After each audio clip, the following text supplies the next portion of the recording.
Hello friends, welcome to my capital channel connect capital. Please friends, ಇದುವರೆಗೂ ಯಾರ್ಯಾರು subscribe ಆಗಿರೋ please subscribe ಆಗಿ, like ಮಾಡಿ ಮತ್ತು ಶೇರ್ ಮಾಡಿ ಫ್ರೆಂಡ್ಸ್.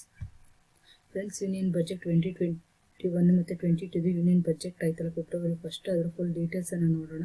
ಪಾರ್ಟ್ 1 ನಾನು ಆಗಲೇ ಹಾಕಿದ್ದೀನಿ. ಪಾರ್ಟ್ ಎನಲ್ಲಿ ಏನೇನು ಬಂತು, ಯಾವುದೇ ಸ್ಕೀಮ್ ಬಂತು, ಯಾವುದೇ ಇಂಟ್ರೊಡ್ಯೂಸ್ ಮಾಡಿದ್ರೆ, ಯಾವುದಕ್ಕೆ ಎಷ್ಟೆಷ್ಟು ಅಮೌಂಟ್ ಮಾಡಿದ್ರು ಅಂತ.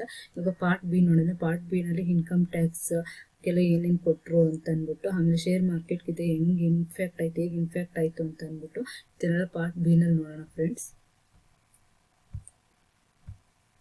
ಪಾರ್ಟ್ ಬಿ ನೋಡೋಣ. ಪಾರ್ಟ್ ಬಿ ನಲ್ಲಿ ಬಂದ್ಬಿಟ್ಟು ಇವ್ರು ಕೂಡ ಬಜೆಟ್ 2021 ಟ್ಯಾಕ್ಸೇಷನ್ ಅಂತ ತಗೊಂಡ್ರು. Tax system needs B transparent ಅಂತ ಹೇಳಿದ್ರು. ಟ್ಯಾಕ್ಸ್ ಸಿಸ್ಟಮ್ ಅಲ್ಲಿ ಈ ಸತಿ ಏನು ಅಷ್ಟೊಂದು ಚೇಂಜಸ್ ಮಾಡಲಿಲ್ಲ, ಇರೋದನ್ನೇ ಟ್ಯಾಕ್ಸ್ ಇದು ಮಾಡಿದ್ರು.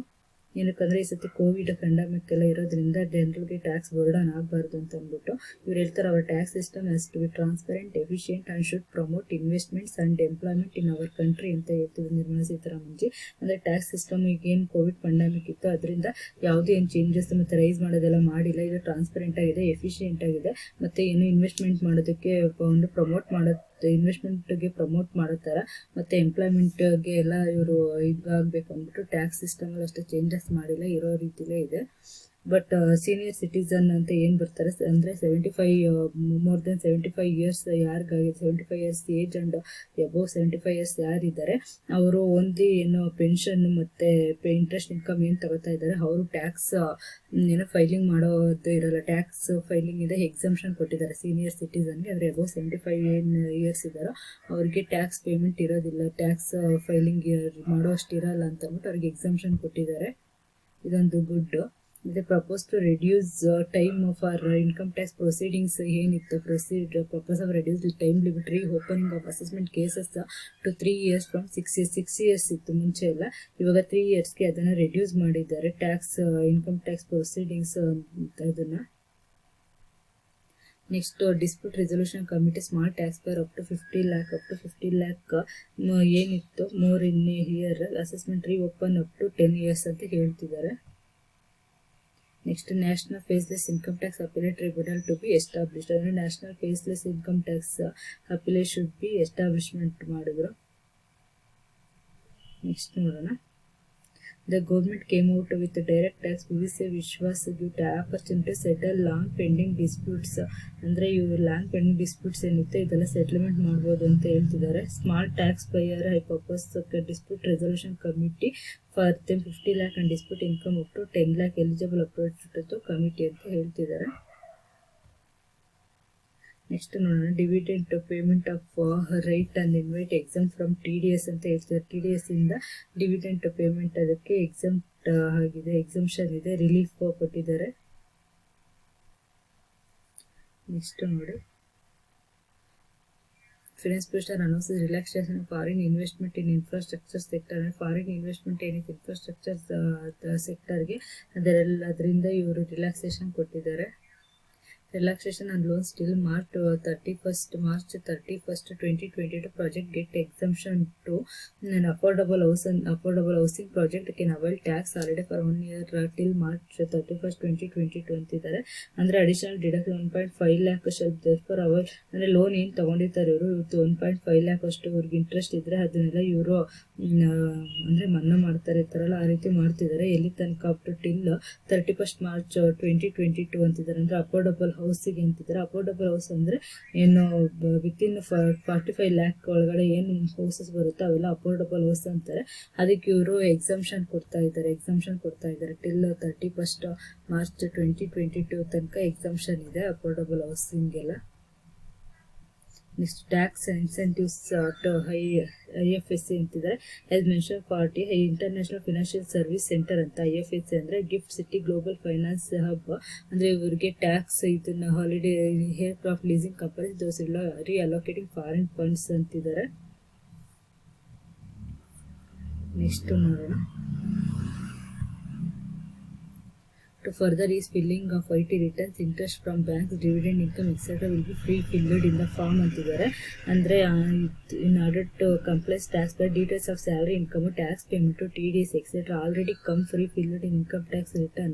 Is filling of returns, detail of capital gains from listed securities, dividend income, interest from bank, post office, etc.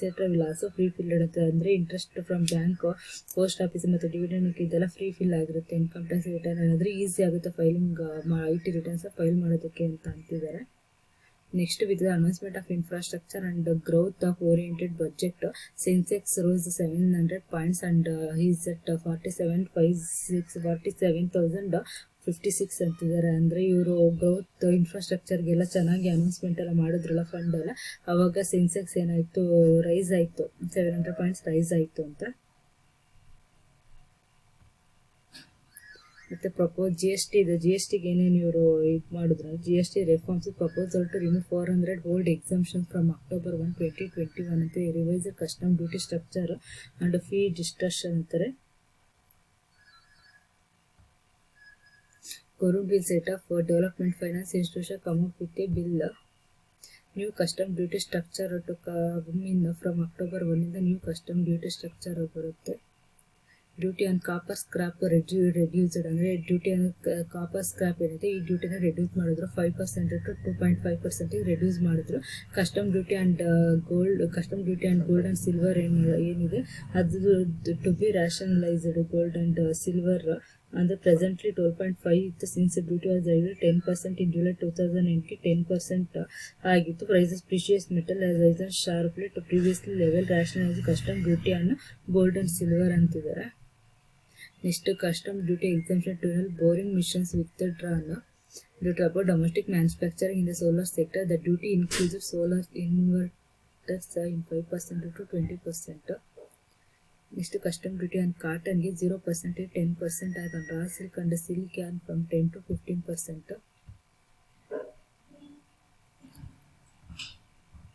ಮತ್ತು ಕಸ್ಟಮ್ ಡ್ಯೂಟಿ ಎಲ್ಲ ಇವರು ರೈಸ್ ಮಾಡಿದ್ರು ಫ್ರೆಂಡ್ಸ್. ಎಲೆಕ್ಟ್ರಾನಿಕ್ ಮತ್ತು ಮೊಬೈಲ್ ಫೋನ್ ಅವೆಲ್ಲ ರೈಸ್ ಆಯಿತು. ಐರನ್ ಆ್ಯಂಡ್ ಸ್ಟೀಲ್ಗೆ 7.5% ಕಸ್ಟಮ್ ಡ್ಯೂಟಿ. ನೆಕ್ಸ್ಟ್ ಟೆಕ್ಸ್ಟೈಲ್ಗೆಲ್ಲ ಮಾಡಿದ್ರು, ಮ್ಯಾನ್ ಮೇಡ್ ಅಂದರೆ ಪಾಲಿಸ್ಟರ್ ಯಾರ್ನಾಗೆಲ್ಲ ಮಾಡಿದ್ರು, ಅಂದರೆ ಇಂಪೋರ್ಟ್ ಮಾಡ್ಕೊಳ್ಳೋ ಪ್ರಾಡಕ್ಟ್ಗೆಲ್ಲ ಇವರು ಡ್ಯೂಟೀಸ್ ಎಲ್ಲ ರೈಸ್ ಮಾಡಿದ್ರು. ಮತ್ತು ಕ್ಯಾಪಿಟಲ್ ಎಕ್ವಿಪ್ಮೆಂಟ್, ಆಟೋ ಪಾರ್ಟ್ಸ್ ಮತ್ತು ಅಗ್ರಿಕಲ್ಚರ್ ಪ್ರಾಡಕ್ಟ್, ಸಿಲ್ಕ್, ಹೇರ್ನ ಇವಕ್ಕೆಲ್ಲ 10 to 15% ಇಷ್ಟೆಲ್ಲ ರೈಸ್ ಮಾಡಿದ್ರು. ನೆಕ್ಸ್ಟ್ ಇವರು ಕಸ್ಟಮ್ ಡ್ಯೂಟಿ ಎಲ್ಲ ರೈಸ್ ಮಾಡಿದ್ರು. ಅಂದರೆ ಏನು ಇಂಪೋರ್ಟ್ ಮಾಡ್ಕೊತೀವಿ ಇಂಪೋರ್ಟ್ ಮಾಡ್ಕೊಳ್ಳೋ ಪ್ರಾಡಕ್ಟ್ಸಿಗೆಲ್ಲ ಕಸ್ಟಮ್ ಡ್ಯೂಟಿನ ರೈಸ್ ಮಾಡಿದ್ರು. ಕಸ್ಟಮ್ ಡ್ಯೂಟಿ ಯಾವುದಕ್ಕೆ ರೈಸ್ ಆಯಿತು ಅಂತಂದರೆ agriculture product and fishery sector. ಕಾಟನ್ಗೆ 0 ಇದ್ದಿದ್ದು 5% ಆಯಿತು. ಕಾಟನ್ ವೇಸ್ಟ್ ಇದ್ದಿದ್ದು 10%. ರಾ ಸಿಲ್ಕ್ಗೆಲ್ಲ 10 ಇದ್ದಿದ್ದು 15% ಆಯಿತು. ಹೀಗೆ ಕೆಮಿಕಲ್ಸ್ಗೆಲ್ಲ ಕಾರ್ಬನ್ ಬ್ಲಾಕ್ 5 ಇದ್ದಿದ್ದು 7.5% ಆಯಿತು. ಮತ್ತು ಪ್ಲಾಸ್ಟಿಕ್ಗೂ ಅಷ್ಟೇ 10 ಇದ್ದಿದ್ದು 15% ಆಯಿತು. ಲೆದರ್ಗೆ ಇದ್ದಿದ್ದು 10%. ಜೆಮ್ಸ್ ಆ್ಯಂಡ್ ಜ್ಯುವೆಲ್ಲರ್ಸ್ 7.5 ಇದ್ದಿದ್ದು 15%. ಮತ್ತು ಆಟೋ ಸೆಕ್ಟರ್ 7.5% 15%. ಮೆಟಲ್ ಪ್ರಾಡಕ್ಟ್ಗೆಲ್ಲ 10% ಇದ್ದಿದ್ದು 15%. ಹೀಗೆಲ್ಲ ಇವರು ಕಸ್ಟಮ್ ಡ್ಯೂಟಿನ ರೈಸ್ ಮಾಡಿದ್ರು ಫ್ರೆಂಡ್ಸ್. ಇಷ್ಟೆಲ್ಲ ಚೇಂಜಸ್ ಆಯಿತು. ನೆಕ್ಸ್ಟು ಶೇರ್ ಮಾರ್ಕೆಟ್ಗೆ ಇದು ಹೆಂಗೆ ಇಂಪ್ಯಾಕ್ಟ್ ಆಯಿತು ಅಂತ ನೋಡೋಣ ಫ್ರೆಂಡ್ಸ್. ಶೇರ್ ಮಾರ್ಕೆಟ್ಗೆ ಹೆಂಗೆ ಇಂಪ್ಯಾಕ್ಟ್ ಆಗಿತ್ತು ಅಂತ ನೋಡೋಣ ಇವಾಗ. Third speech of finance minister Nirmala Sitharaman was clearly on explanatory budget without worrying fiscal deficit current pandemic ಅಂತ ಹೇಳ್ತಿದ್ದಾರೆ. ಅಂದರೆ ಹೆಲ್ತ್, ರೈಲ್ವೆ ಮತ್ತು infrastructure, urban and rural development ಇದಕ್ಕೆಲ್ಲ ಇವರು ಚೆನ್ನಾಗಿ ರಿಫಾರ್ಮ್ಸ್ ಮತ್ತು initiative infrastructure, power, ports, oil, gas ಇವಕ್ಕೆಲ್ಲ ಇವರು ಚೆನ್ನಾಗಿ ಫಂಡನ್ನು ಇದು ಮಾಡಿದ್ದಾರೆ. ಮತ್ತು ಸ್ಕ್ರಾಪೇಜ್ ಪಾಲಿಸಿ ಎಲ್ಲ ತಂದರು, ಅನೌನ್ಸ್ಡ್ ಆಟೋಮೊಬೈಲ್ ಸೆಕ್ಟರ್ಸ್ ಎಲ್ಲ. ಮತ್ತು ಲಾಸ್ಟ್ 10 minutes ಆಯಿತು. ಲಾಸ್ಟ್ ಇಯರ್ 160 minutes ಇತ್ತು ಇವ್ರದ್ದು ಸ್ಪೀಚು. ಮತ್ತು ಈ ಸತಿ ಬಜೆಟ್ ಬಂದ್ಬಿಟ್ಟು ಪೇಪರ್ಲೆಸ್ ಅಂದರೆ ಡಿಜಿಟಲ್ ಬಜೆಟ್ ಆಗಿತ್ತು. Made by an Indian tablet has gone 137% increase in ಔಟ್ಲೇ of health.